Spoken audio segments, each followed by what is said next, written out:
नमस्कार साथियों, स्वागत है आप सभी का वाईडी एग्रीकल्चर एकेडमी के डिजिटल प्लेटफॉर्म पर। मैं नीलेश पटेल आप सभी का हार्दिक स्वागत करता हूं। सभी प्यारे विद्यार्थी, आज का जो अपना कॉन्सेप्ट वाला जो टॉपिक है एग्रीकल्चर का, जो कि बहुत ही ज़्यादा महत्वपूर्ण है। आप देख चुके होंगे थंबनेल के माध्यम से कि आज सर क्या टॉपिक लेकर के आने वाले हैं। तो आज का जो अपना टॉपिक है एंटी ट्रांसपायरेंट यानी कि प्रतिबाष्पो उत्सर्जक। अब प्रतिबाष्पोत्सर्जक और एंटी ट्रांसपायरेंट की क्या कहानी है और क्यों आखिर हम लोग इनका यूज करते हैं, इस पर बात करने वाले हैं। तो बाष्पोत्सर्जन क्या होता है? पौधे के हरे वायवीय भागों से जल का वाष्प के रूप में उड़ना बाष्पोत्सर्जन कहलाता है, जो कि विभिन्न प्रकार से होता है। एक तो रंध्रों के माध्यम से, पौधों की पत्तियों की ऊपरी निचली सतहों पर जो रंध्र पाए जाते हैं उनके खुलने पर उनके द्वारा पानी वेपर फॉर्म में बहता है। दूसरा, उपचर्म, जो तना टहनी इनकी जो खाल होती है उपचर्म, उसके माध्यम से बाष्पोत्सर्जन का होना, और बात रंध्रों के माध्यम से बाष्पोत्सर्जन का होना। बाष्पोत्सर्जन एक आवश्यक बुराई है। Transpiration is a necessary evil. ये किसने बताया था? ये कार्टिस नाम के महान व्यक्ति थे। उन्होंने कहा था कि बाष्पोत्सर्जन पौधों के अंदर होने वाली एक आवश्यक बुराई है। तो बाष्पोत्सर्जन में से क्या होता है, कभी कभी पौधों के अंदर से जल की हानि होती है। मान लो कि हम कोई फसल शुष्क क्षेत्रों में उगा रहे हैं, वहां पर पानी की कमी ऑलरेडी है कि हमारा जो पौधा है वो कम पानी में कैसे सरवाइव करेगा। ऊपर से ये बाष्पोत्सर्जन की घटना, जो हम पानी दे पा रहे हैं मुश्किल से और ये पौधा बाष्पोत्सर्जन को उड़ा दे रहे हैं। तो कुछ ऐसे प्रति बाष्पोत्सर्जक हम यूज कर लें जो बाष्पोत्सर्जन की दर को घटा दें, यानी कि पौधों से जो जल बाष्प के रूप में उड़ रहा था उसकी रफ्तार को कम कर दें, उसकी दर को कम कर दें हम। तो ये एंटी ट्रांसपायरेंट होते हैं। कुछ पौधे ऐसे होते हैं जिनमें मोटर सेल या बुली फॉर्म कोशिका पाई जाती है। फॉर एग्जाम्पल जैसे पर्ल मिलेट हो गया। पर्ल मिलेट के अंदर बुली फॉर्म पाई जाती है, जो पत्तियों को इस प्रकार से मोड़ लेते हैं, जो स्टोमेटा को क्लोज कर लेते हैं और ढक लेते हैं मतलब, और बाष्पोत्सर्जन की दर को धीमा कर देते हैं। परंतु सारे पौधों में ऐसी कैटेगरी नहीं होती है। तो हम कुछ आर्टिफिशियली तरीके से केमिकल हम यूज करते हैं जो एंटी ट्रांसपायरेंट का कार्य करते हैं, मतलब प्रति बाष्पोत्सर्जक, यानी बाष्पोत्सर्जन की उल्टी प्रोसेस, मतलब बाष्पोत्सर्जन को रोकना। तो बाष्पोत्सर्जन को रोकने वाले कुछ रसायन का प्रयोग कर लेते हैं जो पौधों से अतिरिक्त जल की हानि होती है उससे हम बच सके। अच्छा, ये हानि से बचते हैं तो क्या फायदा मिलता है हमको? पौधों के अंदर जो जल होता है वो क्या करता है, पौधे की मेटाबॉलिज्म प्रोसेस में वो भाग लेता है। भूमि से पौधा जल ग्रहण करता है और वायुमंडल से पौधा CO2 को एब्जॉर्ब करता है, और प्रकाश की उपस्थिति में पौधा प्रकाश संश्लेषण की क्रिया करता है, जिसके दौरान कार्बोहाइड्रेट का निर्माण करता है। बाद में वही स्टार्च वगैरह में निर्मित होता है और वही ऊर्जा बनाता है। वही स्टार्च जब हम तोड़ते हैं श्वसन क्रिया के दौरान तो उससे हमें क्या मिलती है? एनर्जी मिलती है। तो हम यहीं पर बाष्पोत्सर्जन प्रोसेस को समझ लिए। अब ऐसे कुछ केमिकल का प्रयोग करेंगे जो बाष्पोत्सर्जन प्रक्रिया को धीमा करेंगे। जैसे सबसे पहला एंटी ट्रांसपायरेंट या प्रति बाष्पोत्सर्जक की हम बात करते हैं तो स्टोमेटा क्लोजिंग टाइप। अब स्टोमेटा साहब क्या होते हैं? पौधों की पत्तियों के ऊपरी सतह, निचली सतह, साइड में स्टोमेटा पाए जाते हैं, रंध्र पाए जाते हैं जिनको हम रंध्र कहते हैं। इनका आकार सेम के बीज के जैसे, हमारे गुर्दों के जैसे, किडनी के जैसे होता है, और मोस्टली पौधों में ये दिन में खुल जाते हैं। परंतु कैम पौधे ऐसे होते हैं जिनमें रंध्र रात में खुलते हैं, दिन में रंध्र बंद रहते हैं। अब इन रंध्र ये खुल जाते हैं, बंद हो जाते हैं, क्या इनकी मनमानी चलेगी कि ऐसे ही खुल आए, जब मन हुआ खुल गए, जब मन हुआ बंद हो गए? नहीं ना। तो यहाँ पर कौन रेगुलेशन करता है? तो पोटेशियम आयन जो होता है वो रंध्रों को खोलने एवं बंद करने का कार्य करता है। रंध्र गुर्दे के समान होते हैं, ये दिन में मोस्टली पौधों में खुलते हैं। जब ये रंध्र खुलेंगे तो पौधे के अंदर का जल होता है वो टेम्परेचर वगैरह, वायुमंडलीय दाब वगैरह मिलने पर क्या होता है? वेपर फॉर्म में उड़ जाता है।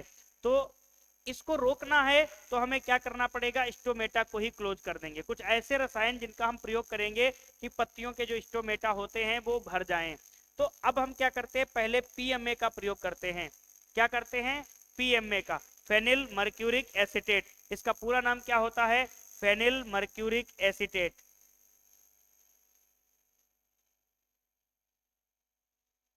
फेनिल मर्क्यूरिक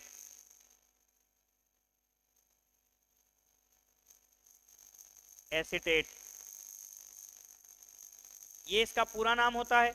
तो पीएमए रसायन का जब हम प्रयोग करते हैं तो स्टोमेटा क्लोज हो जाते हैं। एट्राजीन ये क्या है? हर्बिसाइड है। क्या है? हर्बिसाइड है, और ये मोस्टली मेज वगैरह में प्रयोग किया जाता है। परंतु एट्राजीन का जब हम लो कंसंट्रेशन, एट्राजीन क्या है? एक हर्बिसाइड है, एक हर्बिसाइड है, और जब इसका लो कंसंट्रेशन, जब इसका हम लो कंसंट्रेशन प्रयोग करेंगे तभी स्टोमेटा क्लोज होंगे। अगर हम इसका कंसंट्रेशन हाई कर देंगे तो पौधा ही क्लोज हो जाएगा। मतलब कहने का मतलब जब कंसंट्रेशन ज्यादा हाई कर देंगे तो पौधा ही मर जाएगा। ध्यान देंगे इस बात का। तो हल्का अगर हम इसका मात्रा प्रयोग करते हैं तो ये एट्राजीन जो हर्बिसाइड है स्टोमेटा क्लोज करने का काम करता है। ठीक है, यहाँ पर एबीए क्या है? Abscisic acid. Abscisic acid, abscisic acid जो होता है, एवीए जो होता है, हार्मोन होता है, ये डोरमेंसी को इंड्यूस करता है। क्या करता है? डोरमेंसी को बढ़ाता है, सुसुप्तावस्था को बढ़ाता है। इसीलिए इसको एंटी जिब्रेलिन का नाम भी दिया जाता है। क्या दिया जाता है? इसको एंटी जिब्रेलिन का नाम भी देते हैं एबीए को। तो कई बार क्वेश्चन भी आ जाता है कि एंटी जिब्रेलिन क्या है? एबीए। जब हम प्लांट ग्रोथ हार्मोन पढ़ाएंगे तो आपको ये सब चीजें बताएंगे। फिर हम बात करते हैं CO2, कार्बन डाइऑक्साइड का प्रयोग करके भी हम क्या करते हैं? स्टोमेटा को क्लोज कर लेते हैं। तो इतने सारे रसायन का जब हम प्रयोग कर लेंगे तो स्टोमेटा क्लोज हो जाएगा, यानी कि रंध्र को बंद कर लेंगे। जब रंध्र ही बंद हो जाएंगे तो पानी की हानि यहाँ से नहीं होगी। इनके प्रयोग करने से हम क्या होते हैं?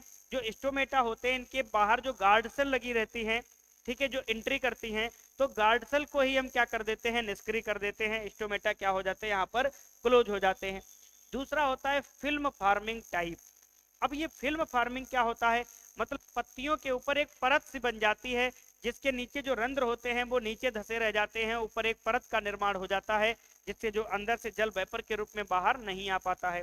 तो फिल्म फार्मिंग के लिए हम एक तो मोबी लीफ लगाते हैं, लीफ पर लगाने वाला लेप होता है, एक हेक्साडेकेनोल आता है, दूसरा सिलिकॉन, ऑयल, वैक्स, मोम इत्यादि का प्रयोग करके हम पौधों की पत्तियों पर एक फिल्म का निर्माण कर लेते हैं, जिससे रंध्र धसे के धसे रह जाते हैं और पानी वाष्प के रूप में बाहर नहीं आ पाता है।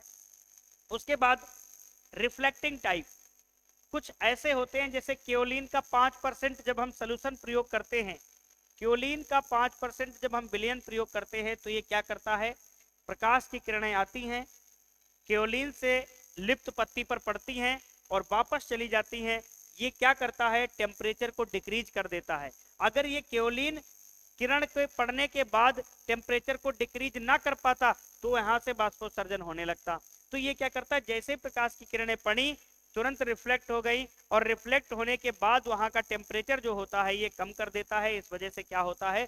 यहाँ पर बाष्पोत्सर्जन कम होता है। सिलाइट भी प्रयोग किया जाता है रिफ्लेक्टिंग टाइप में। ये भी क्या करता है? जो हमारा टेम्परेचर होता है, लीफ का टेम्परेचर होता है, इनसे क्या होता है? लीफ टेम्परेचर कम होता है।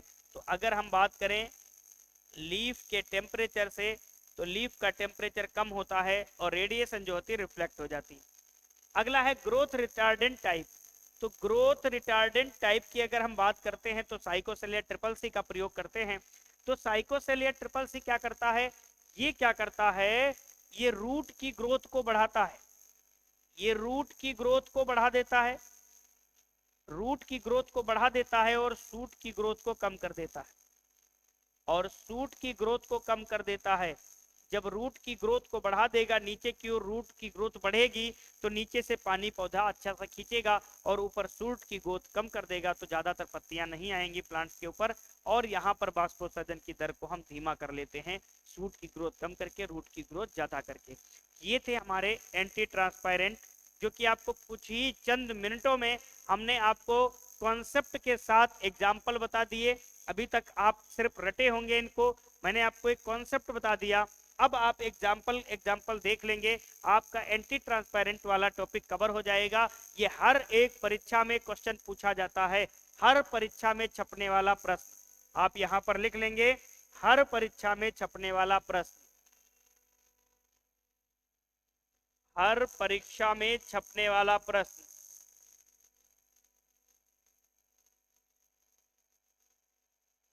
यहां से कई बार क्वेश्चन पूछे जाते हैं। हर परीक्षा में छपने वाला प्रश्न जो होता है वो एंटी ट्रांसपेरेंट टॉपिक से आता है। अब हम एक विशेष चर्चा करने वाले हैं शताब्दी बैच के बारे में। उत्तर प्रदेश के प्यारे कृषि अभ्यर्थियों, यदि आप कृषि प्राविधिक सहायक या एग्रीकल्चर टेक्निकल असिस्टेंट की तैयारी कर रहे हैं या अभी भी तैयारी नहीं कर रहे हैं, तैयारी करने की सोच रहे हैं, या कहीं ना कहीं आप तैयारी करके बैठे हैं, मन आपका बहुत व्यथित है, व्याकुलता से भरा हुआ है, बहुत ज्यादा परेशान नजर आ रहे हो कि हमारा होगा कि नहीं होगा, पढ़ तो हमने लिया है पर अंदर से आत्मविश्वास नहीं जग रहा है, तो ऐसे परेशान विद्यार्थी बिल्कुल परेशान मत होइएगा, क्योंकि वाईडी परिवार आपकी हर परेशानी की जड़ को जड़ से खत्म करना चाहता है। तो शताब्दी बैच, जी हाँ, बिल्कुल आपके लिए। अगर आप भी कृषि प्राविधिक सहायक की तैयारी कर रहे हैं तो ये आपके लिए बैच है। इस बैच से जुड़ने के लिए दिए गए स्क्रीन पर जो हमारे नंबर हैं 9369633652 पर आप कॉल कर सकते हैं, मैसेज कर सकते हैं। बैच से जुड़ने की संबंधित A to Z आपको जानकारी यहाँ पर दी जाएगी। अब बात करते हैं बैच कितने का है। तो मात्र 249 रुपए का बैच है। कैसे बैच मिलेगा? तो साहब, इसी वीडियो के डिस्क्रिप्शन में हमारे ऐप का लिंक है वाईडी एग्रीकल्चर एकेडमी, जो कि 1300 प्लस बच्चों ने ऐप को इंस्टॉल कर लिया है। ठीक है, आप भी यदि अभी तक वाईडी एग्रीकल्चर एकेडमी का ऐप नहीं इंस्टॉल किए हैं तो तत्काल ही प्ले स्टोर में जाके आप ऐप इंस्टॉल करें। ऐप इंस्टॉल करने के साथ साथ ऐप पर रजिस्टर कर लें और हमारे पेड बैच में जाकर के शताब्दी बैच से इनरोल करके अपनी तैयारी को और अच्छा बनाएं, चार चांद लगाएं अपनी तैयारी में और अपनी रैंक को सुनिश्चित करें। क्या क्या मिलेगा साहब आपको इस बैच में? तो सबसे पहली बात कि बिना पीपीटी वाली क्लास। अब बिना पीपीटी वाली की बात अगर हम करते हैं तो पीपीटी की जो क्लास होती है वो आपको बहुत जल्दी समझ में आ जाती है, परंतु जब हम रिवाइज करते हैं तो कहीं ना कहीं हमको बहुत ज्यादा समय लग जाता है उसको रिवाइज करने में। दूसरी बात, हिंदी माध्यम का बैच, कोई ऐसा वादा नहीं कि आपसे हम बोल दिए कि हिंदी माध्यम का बैच हम चलाएंगे और बीच में हम हिंदी इंग्लिश की पीडीएफ लगाकर जो हम एएफओ में चला रहे हैं, जो हम एमएससी को पढ़ा रहे हैं, वही हम टीए वाले में पढ़ा दें, ऐसा नहीं है। हम टीए का स्पेशली बैच चला रहे हैं, यहाँ पर कोई भी मिलावट नहीं है। तो शुद्ध हिंदी माध्यम का ये बैच है। यहाँ पर according to UP triple SC agriculture technical assistant की जो सिलेबस में टॉपिक इंक्लूड है उन्हीं के आधार पर क्लास चलाई जा रही है। जिन बच्चों के डाउट्स हैं उन बच्चों के लिए डाउट क्लास की व्यवस्था है। साथ ही साथ ये पहली बार ऑनलाइन टीचिंग में व्यक्तिगत मार्गदर्शन, मतलब इंडिविजुअल, अगर आप परेशान हैं, आपको गाइडलाइन चाहिए है, तो वाईडी परिवार की टीम आपके लिए तत्पर है। आपको हमेशा और सही मार्गदर्शन के लिए हम आपके लिए तत्पर रहेंगे और आपको सही सही समय पर सही दिशा निर्देश देते रहेंगे, ताकि आपकी तैयारी में किसी प्रकार की कोई बाधा आपकी सफलता में अड़चन ना बने। और हमारा एक वादा है, यानी नीलेश सर का एक वादा है कि सफलता में अब पैसा नहीं बनेगा बाधा। ध्यान देना कि हर घर का बच्चा पढ़ेगा, 249 रुपए में कोर्स लेकर वो एक सरकारी नौकरी की तैयारी कर सकता है। ऐसा ऑनलाइन प्लेटफॉर्म में करने वाला वाईडी एग्रीकल्चर एकेडमी पहला और एकमात्र अंतिम संस्थान है। इसके बाद ईमान के चलो, अंतिम या पहला जो भी आप समझ लो, इतनी कम फीस में आपको कोई भी इतना सिस्टमेटिक ढंग से सिलेबस नहीं देने वाला। तो आपके लिए हम एक ऑफर के तहत ये बैच आपको ऑफर कर रहे हैं। जो बच्चे अभी तक बैच से नहीं जुड़े हैं वो तत्काल इस बैच से जुड़े। और आप सभी ने पूरा वीडियो अंत तक देखा, इसके लिए बहुत बहुत धन्यवाद आपका। और इसी के साथ एक वीडियो को धमाकेदार लाइक शेयर और कमेंट के साथ आप आगे की ओर बढ़ाएं, ताकि आपके और भाई बंधु इस वीडियो से जुड़ सके। आज के लिए सभी को शुभ रात्रि। मिलेंगे कल फिर एक नए टॉपिक को एक नए जोश और होश के साथ, नीलेश सर के साथ फिर एक बार आपको पढ़ने का मिलेगा मौका। धन्यवाद।